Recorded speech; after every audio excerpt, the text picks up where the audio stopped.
Today on Monkey Life, Alison's in Yorkshire linking up with the RSPCA and the police to rescue a Capuchin living in poor conditions. This needs to be done, but it's never easy when people are getting upset. I'll have to see how this plays out. Orphaned orangutan Hujan tells foster mum Roro it's time to come in for his milk feed. Good boy, Hooge. It's done. Boom. Good boy. And Ruby's babies brave the outdoor enclosure.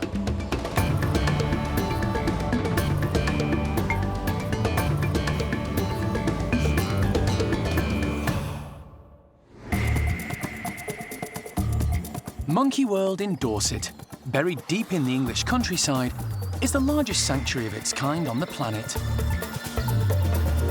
A team, led by Dr. Alison Cronin, rescue and rehabilitate abused and unwanted primates from all over the world. Hey, missus. Benny and Nia. Oh, there's a little boy. The park provides a home for more than 260 monkeys and apes from 24 different species.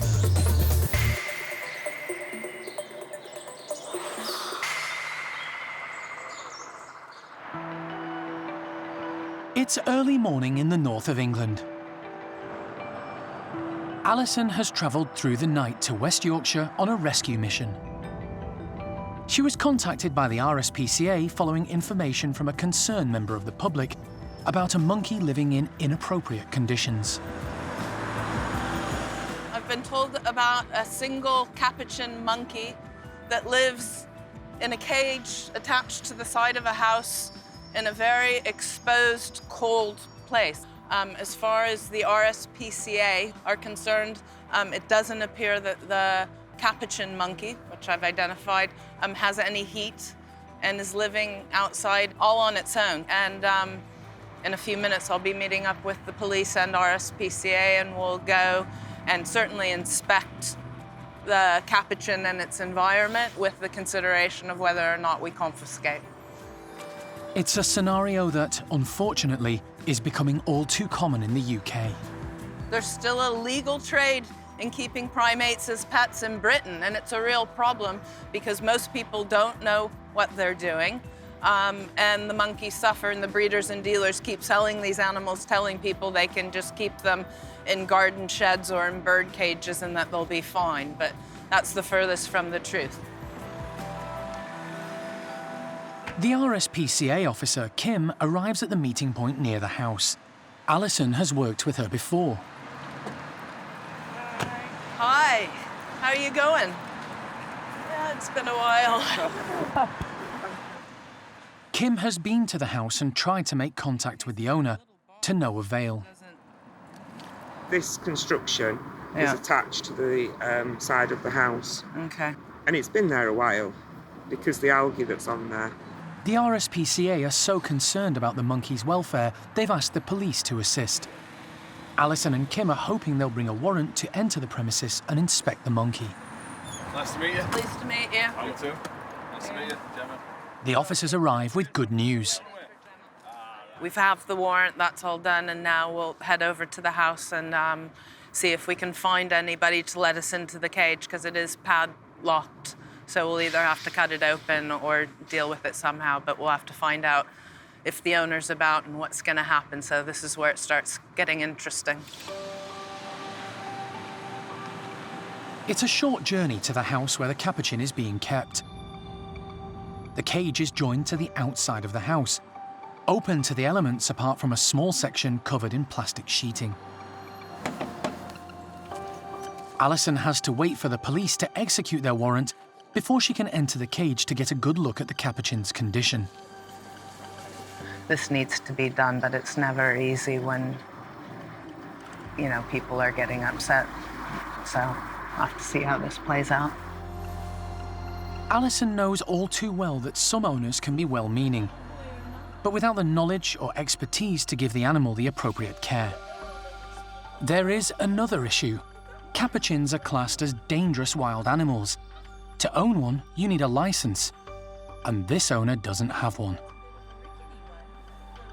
It's a waiting game until the police can give Alison the all-clear to rescue the monkey.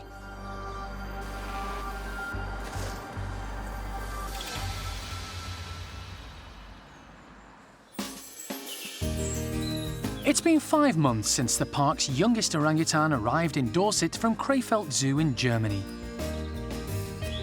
2-year-old Hujan has settled wonderfully into life in Tuan's group and is now a fully integrated member, with adopted mum Roro as his constant companion and chaperone.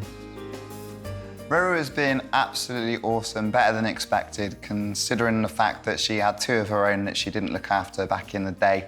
Yeah, they've really hit it off, and she's been a proper foster mother with him, really caring for him and really just making sure that he's okay throughout the day, which is fantastic for us. Roro has relished taking on the maternal duties. She's never too far away and always ready to give a helping hand if needed. Hujan's presence in the group has also given Roro a lot more confidence too. Previously, she was a quiet, slightly reclusive orangutan, but these days she's more self-assured around the others. The youngster has also brought out her playful side with everyone. Hujan is getting stronger and stronger, and eventually there'll come a time when he won't need his adopted mum quite so much. His climbing skills are already amazing. He can scale most of the enclosure, and he's clearly got a head for heights. He's encouraged by his new firm friend and playmate, 7-year-old Awan. She's a bundle of energy, and the two spend hours in each other's company playing and having fun. Come on, Roro! Come on, Hujan! The team are pleased Hujan is at home in the big enclosure, but they also need to ensure he'll come back in when needed. To persuade him, he has daily milk feeds indoors. When the youngster and his foster mum head inside, the rest of the group are given an outside scatter feed, so no one feels like they're missing out. We've been developing a little bit of a regime with him now, so he's coming up to the house midday to have that milk. Gives him a good reward for coming into the house, getting him to know his routine properly throughout the day, if you like, of where he can be and what he can do. And then he goes back out again, and then he'll do the same sort of about 4 o'clock-ish, as I say, to come back in for his PM milk. So 3 milks a day, and then all the fresh fruit and vegetables and leaf feeds as well. We're doing a lot of browse at the moment, being the summer months, so he's really enjoying eating that with the other guys as well.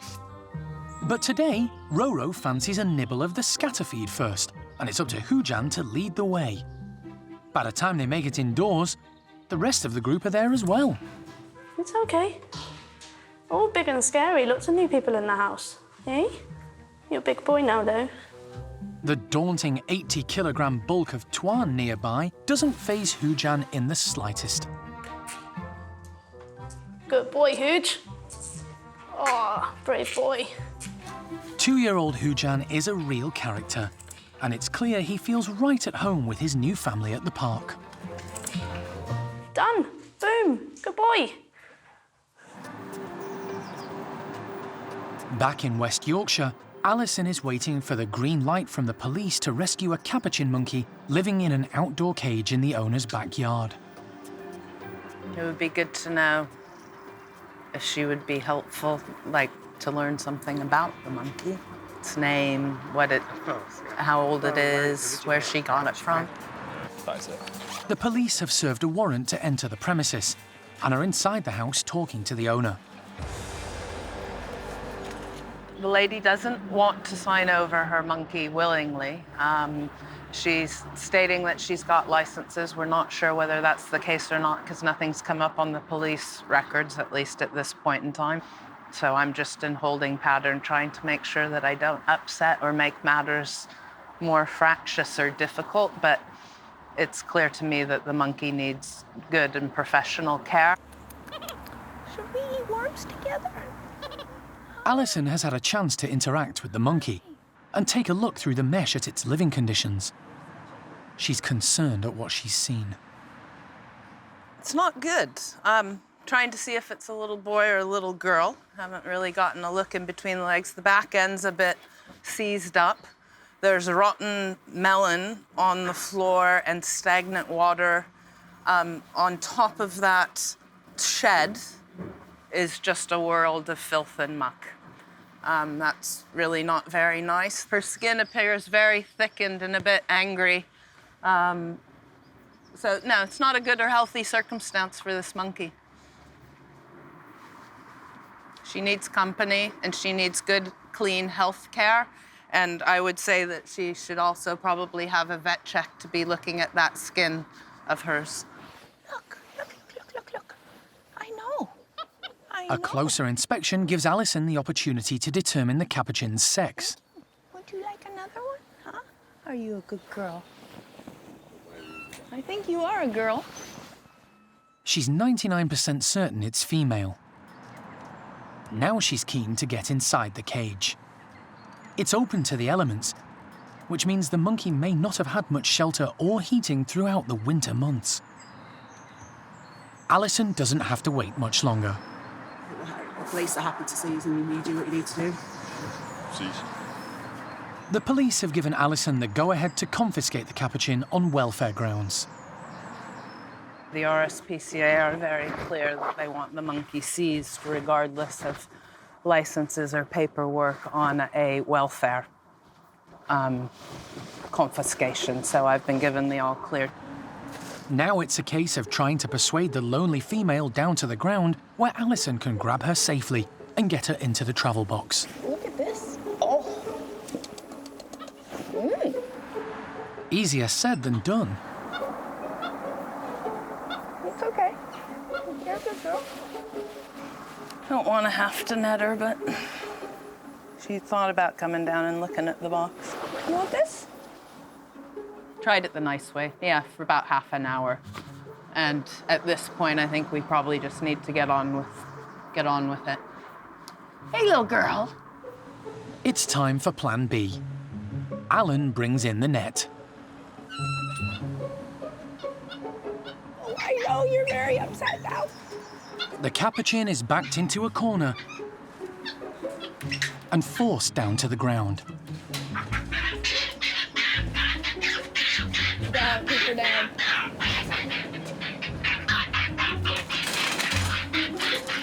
Quickly. I can't keep her in. Get her in. Okay. Got it. Yeah, totally fine. Job done. That was actually not too bad.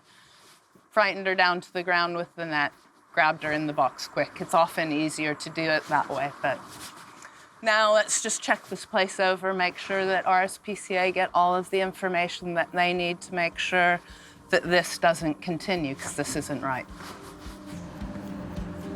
The RSPCA inspectors take photographic evidence of the Capuchin's living conditions. Right. Thank you so much. Very nice to meet you. Nice to meet you.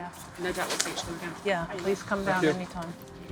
Now it's time to head back to Dorset and a new home and future for one fortunate Capuchin.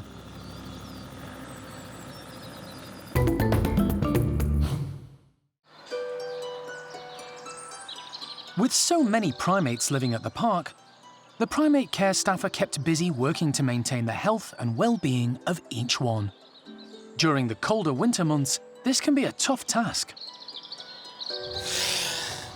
The apes in particular are prone to catching viruses, such as the common cold, just like us. Chimpanzees are so closely related to humans that minor ailments can transfer from one species to the other. Because chimps live in a large group of very social animals, they spend a lot of time grooming with each other, socialising with each other. You've obviously got the infants that sleep with mums. They have best friends, they'll be off playing, and a chimp play laugh is a very heavy breathing. If they've got a cold, that will spread like wildfire through the entire group. So to keep their immune system strong, it's very important for us to make sure they've got all the vitamins and supplements to ward off the dreaded colds. It will literally just go through the entire group. And if they're not prepared for these sorts of things, we can end up with really ill, sick chimps. And they don't have hankies and they don't have sleeves, so the snot just flies everywhere. They don't really stand a chance of not catching it. If it comes into the group, everybody's going to go down with it. And a group of sick chimps is not a happy group at all. Hananya's troop are getting their daily vitamins and supplements to help bolster their immune system and keep them as fit and healthy as possible. Good boy. Every day, all of our chimps get some cod liver oil, some evening primrose, extra vitamin C and a bonio as a reward for taking it. Just helps them keep in good shape. Vitamin C wards off the dreaded colds. Believe you me, chimp flu is far worse than any man flu you'll ever get. We have to be careful as well, so if they do become ill, all of our keepers will wear face masks around them so they don't pass it on to us. And if we're ill with a cold, again, we wear face masks so we don't pass it on to them. They are so closely related to us that any illness that we can get, they can get. So we have to be very careful around our chimps when we're not well ourselves. Some individuals have other ailments requiring specific treatment. Trudy has an ongoing back condition and needs a glucosamine supplement each day. Trudy. However, she'll only take it if it's been soaked in orange juice. Good girl.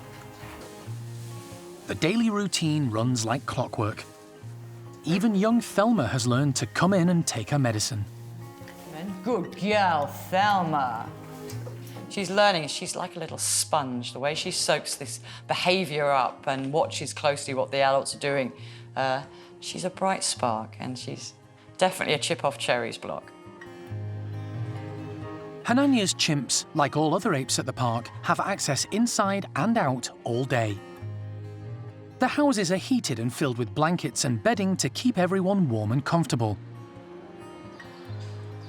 But it's important they all go outside and have some fresh air too. So the first meal of the day is normally in the enclosure, allowing staff time to clean out the bedrooms.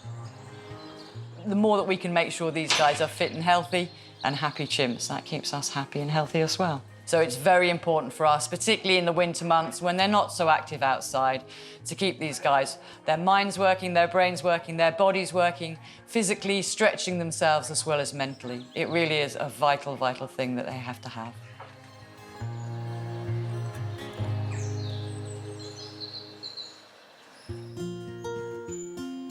It's been an eventful time for Marmoset Ruby and her partner Oscar. 4 months ago, she gave birth, surprising everyone by delivering quads. Unfortunately, 2 of the babies didn't survive the first few weeks. But the remaining pair, a boy and a girl, are doing well. And with the warmer weather, have started to take their first steps into the outside enclosure. It has taken them a good few weeks to pluck up the courage to go all the way down the tunnel and then enter the outside enclosure.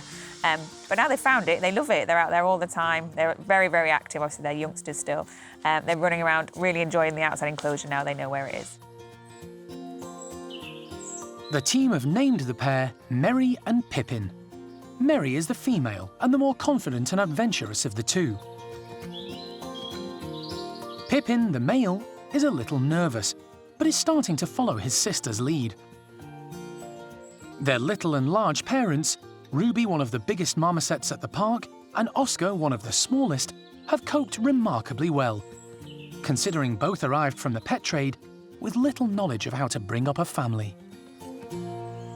Most of our animals come to us from the result of the UK pet trade, and most of them have been taken from their parents at a really young age, which is quite detrimental to any young animal, really. In the wild, marmosets and tamarin species will live with their pairs and then their small family groups, and the babies will stay with their parents for up to 5 years. That's a long time in a 15-year lifespan. It's a third of their life. And during that time, they live there because they want to learn, and they have to learn how to be a marmoset and also how to rear babies of their own in the future. So in the pet trade, when these babies are being taken away from their parents at less than 2 months old, it's damaging for them. It's psychologically damaging to these small animals. And that's one of the most difficult things I find with the rehabilitation process of marmosets.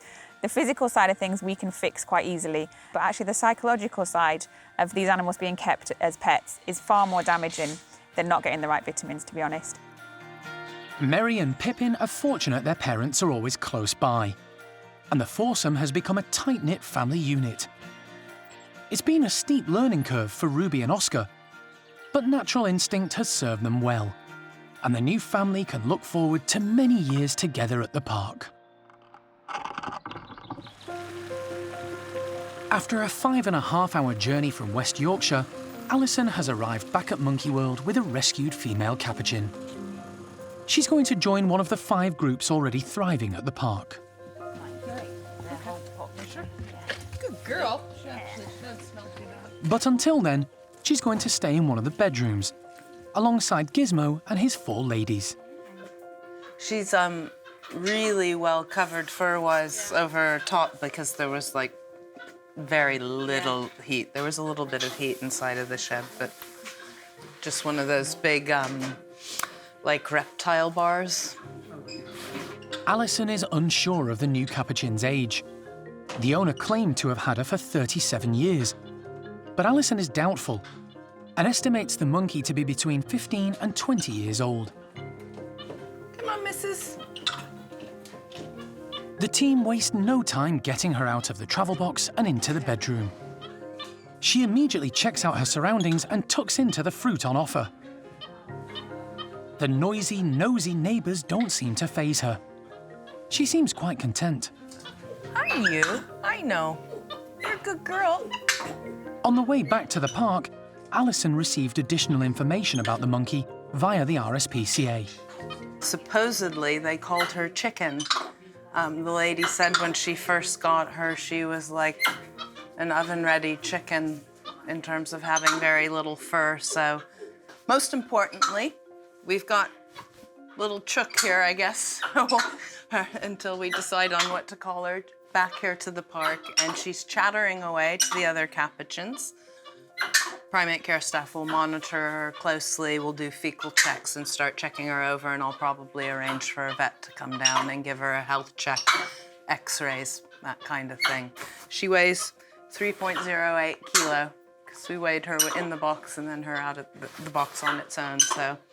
Little lady, but yeah, tucking into strawberries and doing good in the warm. It's great.